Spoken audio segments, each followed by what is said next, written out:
Down a very narrow alley in the street I saw an old man a-standing by a wall.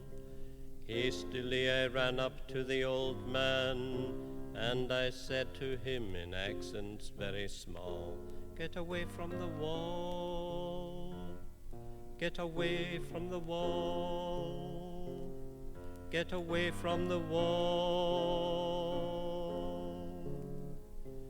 "Why," said the old man. "I'll tell you," said I.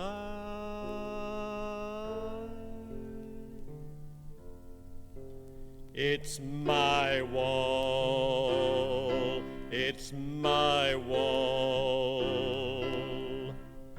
That wall is my wall, my wall, my wall.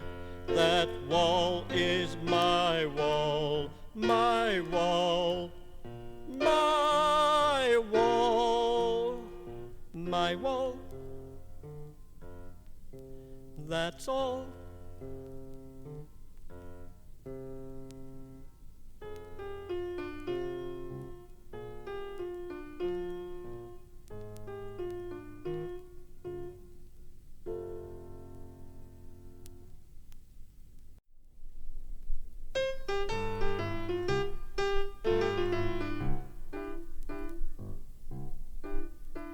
A great grey grasshopper jumped on my knee, dusty with age.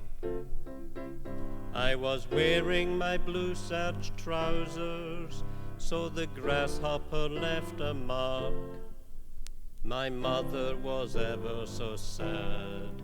They had just come back from the cleaners. "I shall stop your pocket money for 3 weeks," she shouted and burst in tears.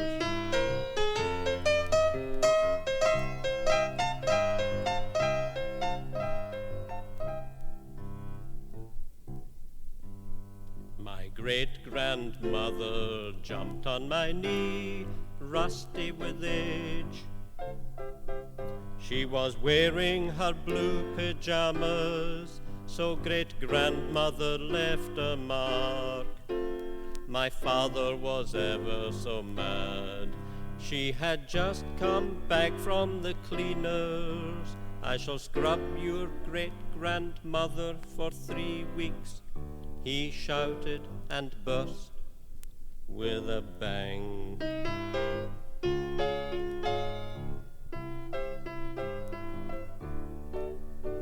A plastic rhinoceros jumped on my knee, grumpy with age. I was wearing my spaceman's trousers, so that was the end of that. The Martians were ever so sad.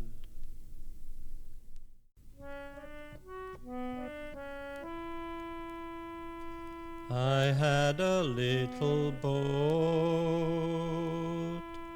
I set it on the water. I wrote a little message, I stuck it in the funnel and sent it to my true love, who lives across the ocean.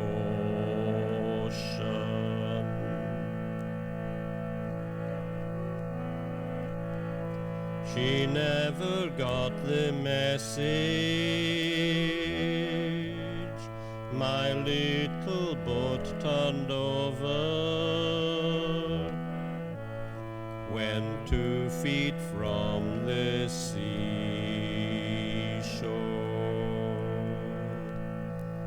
I've lost my concentration. I cannot remember the message. She never got the message.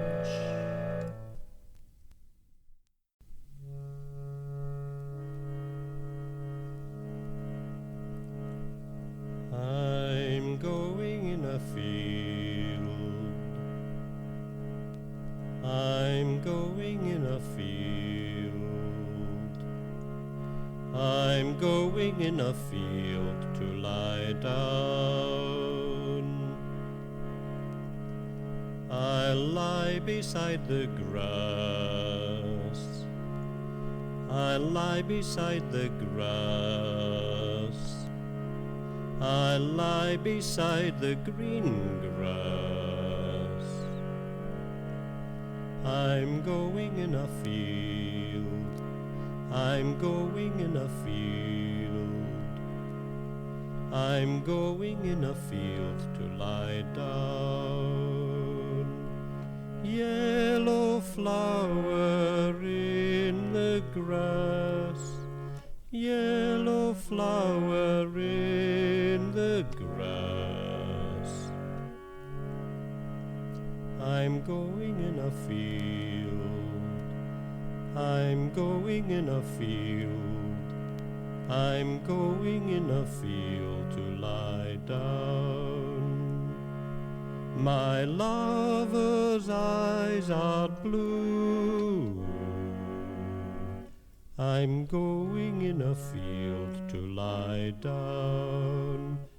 Green grass, yellow flower, my lover's eyes are blue.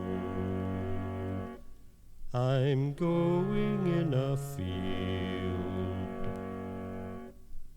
If we dug a hole through the moon, we could have light all the time. The sun would shine through at night.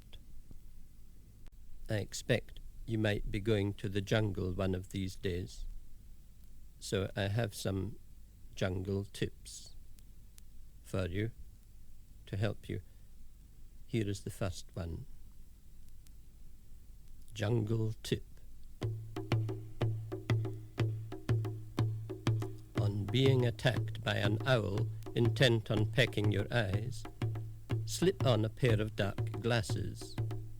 He will imagine that another owl has been there just before him and will sail off with a disappointed hoot, ears alert for a short-tailed field mouse or other small rodent. Jungle tip.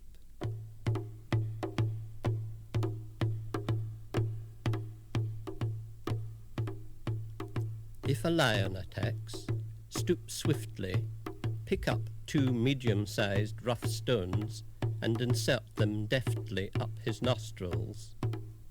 He will forget your presence temporarily in his attempt to remove the foreign bodies.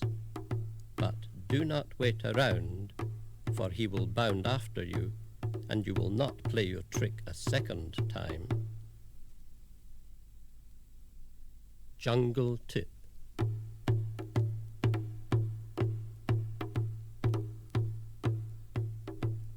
If a leopard attacks, let your eye find a near patch of mud into which you may insert your thumb and other fingers.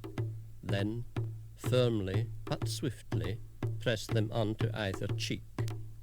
The leopard will confuse you for one of his own. If you are a lady, he may ravish you. Submit peacefully, uttering hoarse cries at the climax, and have no fear. You will not become heavy with child. Jungle tip.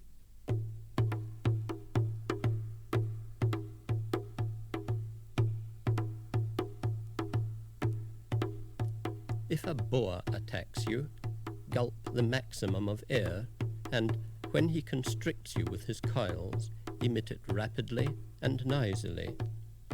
Surprised and offended, he will make off into the gloom, followed by the bullets of those of your companions whom you have inadvertently wakened.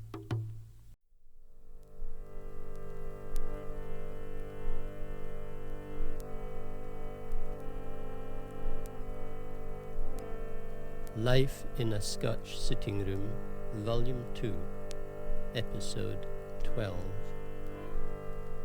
I decided to leave home As I closed the front door behind me, a sherbet sucker in my hand, it started to pour.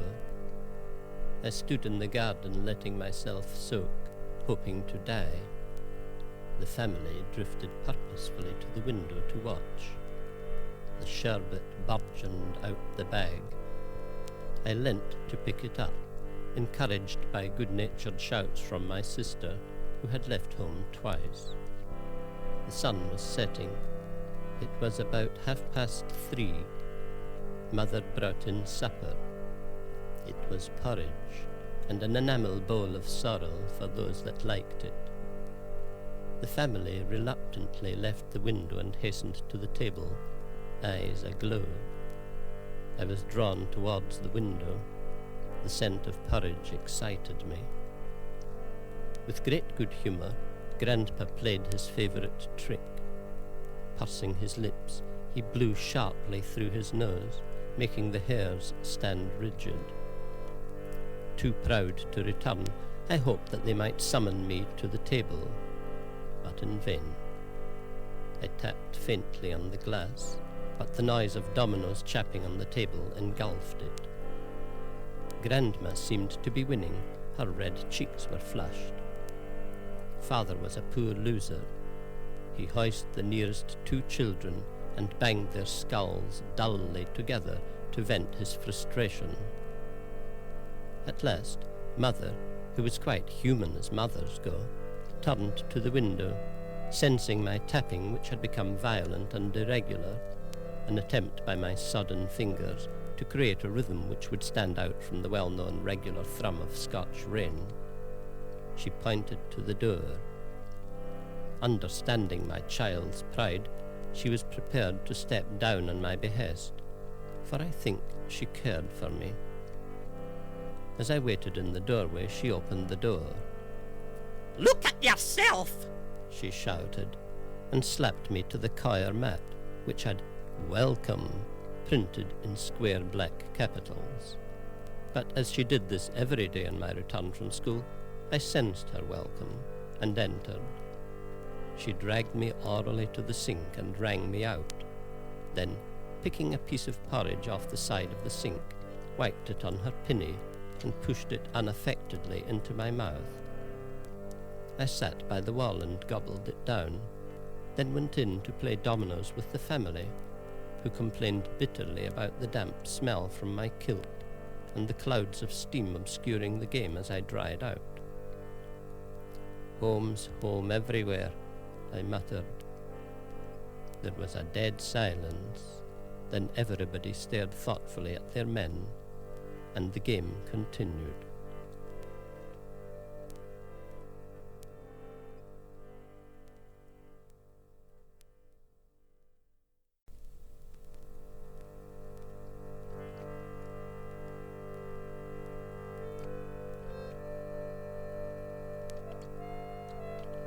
Life in a Scotch Sitting Room, Volume 2, Episode 13. Our street was a hippodrome. Men and horses galloped through, waving claymores. I sat on the railings to watch and lost the top of my nose to a whirling blade. For 3 sweet days I was a hero, till my brother puked his porridge into the fire and put it out. Once, a rider hoisted me by the scruff and placed me athwart his horse's neck.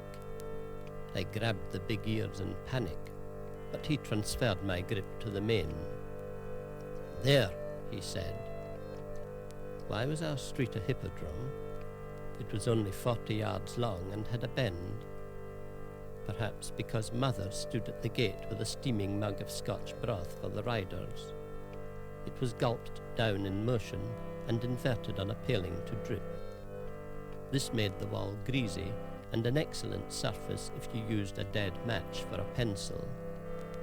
Men who had work were obliged to ride at night, and owing to a bylaw, had to tie a red lantern to the tail and a white one between the ears.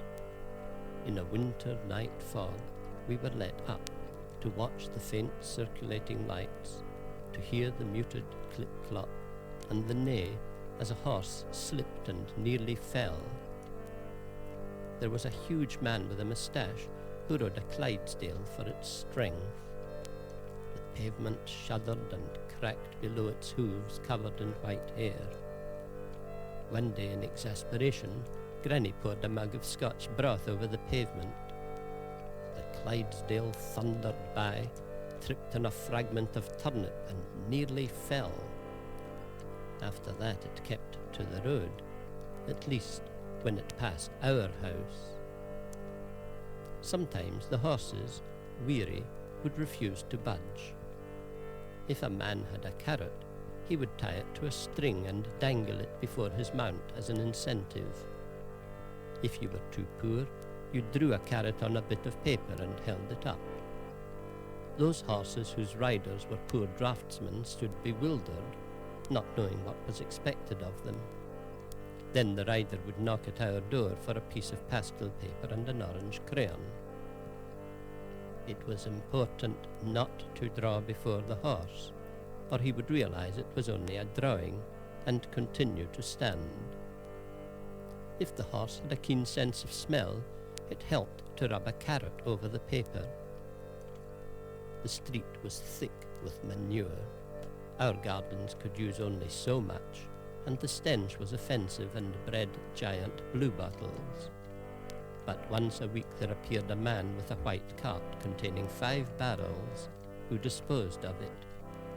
Instantly, every housewife appeared, her lower face covered by a scarf, to scrub her bit with hot water and Lysol. One day, a neighbour bought a motor car, and the horseman disappeared. The natural height of cloud is a distance neither too high nor too low. I played a film of rain backwards and noticed that it returned to cloud at a natural height, thus affirming my contention. I then played a film of smoke backwards. Characteristically, it vanished down the chimney into the fire.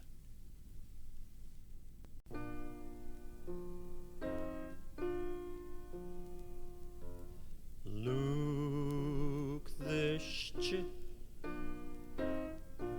the friendly little insect, it goes sh-ing the whole day long. Look,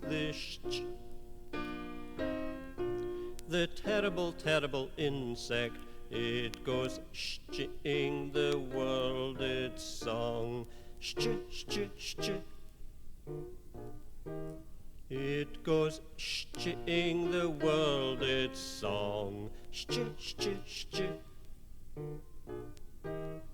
It goes sh-ing the world along.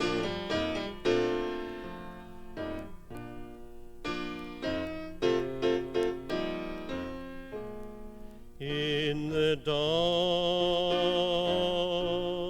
it goes sh-ing its little song. Sh-ch.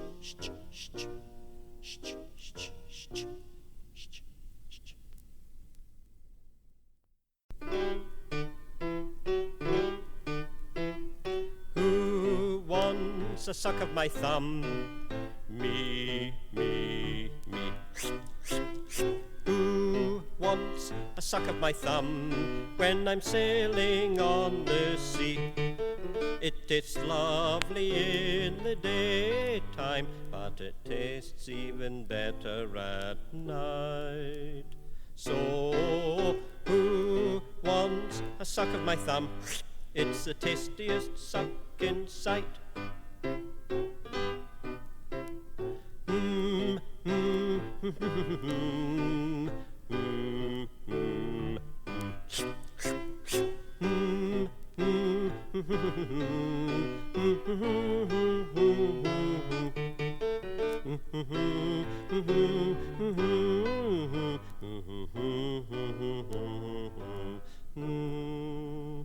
So, who wants a suck of my thumb?